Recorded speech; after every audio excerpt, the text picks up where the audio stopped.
Halestorm. Hey, Lzzy, how are you doing today? I'm doing very well. I'm sorry I'm late. My last interview got a little long-winded. That's okay. That's okay. I understand you guys are sort of on the mini headlining tour of the South right now. Do you approach headlining different than opening? Definitely, because it's kind of a different animal when you're headlining.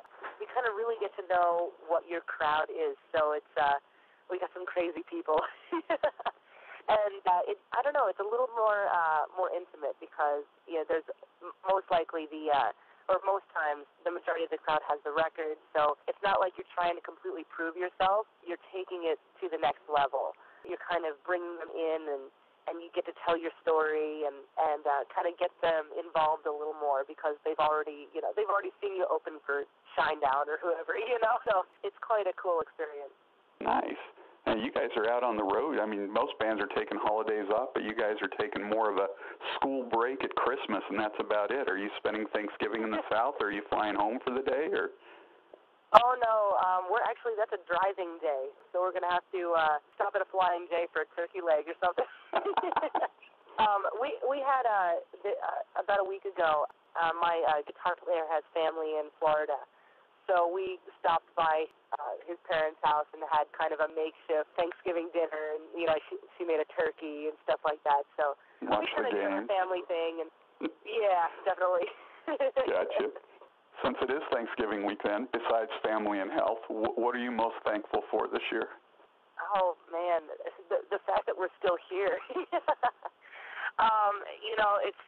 It's been a really crazy run, and it's kind of, I don't know, there's something brewing about it. There's something kind of bubbling that's getting me excited because, I don't know, every now and then you get that feeling like something's about to happen, even though, we've been on the road for a little while, and there's always stuff happening with our bands, but it's just really cool to sit down and kind of look around and say, with this record, it could have gone so easily the other way.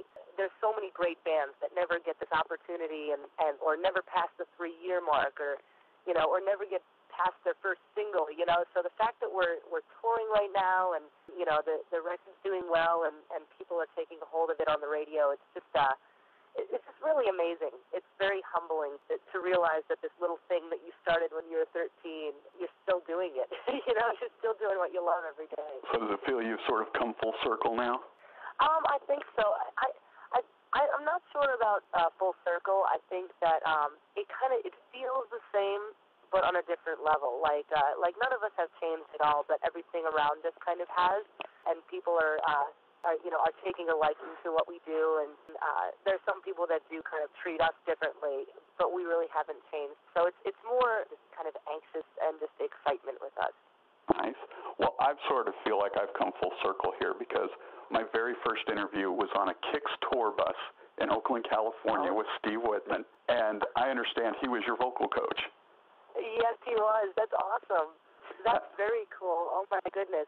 He's just such an amazing man. I owe everything that I can do on tour to that guy. I mean, I kind of found myself with him. I took lessons with him, for about 1.5 years, 2 years over the time that I was 16 and 17, and just really found my voice. He kind of, showed me all of these different things that I didn't know I could do, and taught me how to preserve my voice, so I'm able to do this every night, and just an amazing man.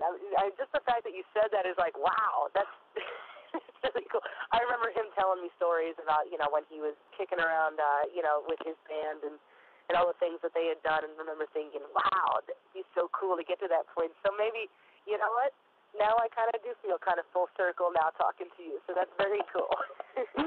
Besides Steve, obviously, who are your influences vocally and in terms of stage presence? Because you're really powerful on stage. Oh, thank you.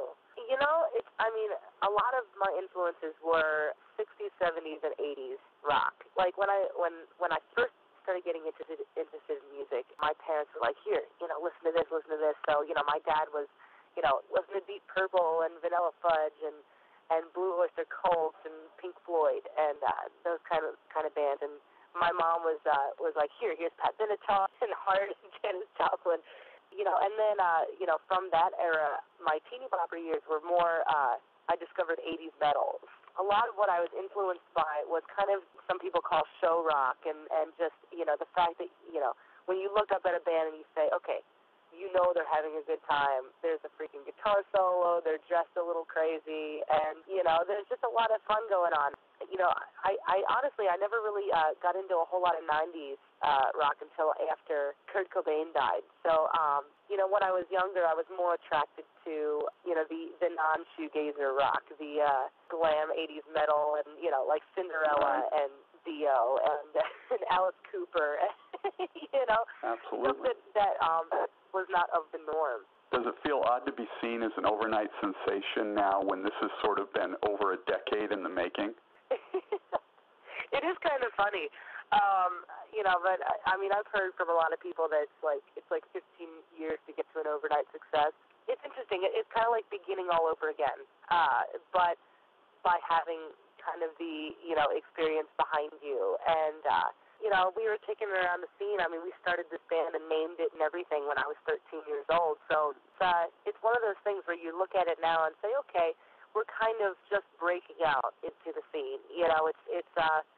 It's like taking steps. It's like we began, and we were playing coffee houses and restaurants and a funeral and lock-ins and stuff like that, and then ended up meeting one club owner who ended up giving us a chance, who then talked and got us bumped up to the next level, and then we started playing regionally, and then went around the world, and then we got signed, and I'm sorry, around the country, not around the world yet, but you know what I mean? It's like every step that we take, it's a different level. So right now we're kind of on the latest level, which is we're breaking out and saying our hello to the world, and it's exciting because you're reaching so many more people, and we're actually planning on going overseas in the spring. So that'll be the next step. See what happens to us in Europe. So does it bother you at all to be labeled one of the hottest chicks in metal rather than just one of the best new singer-songwriters?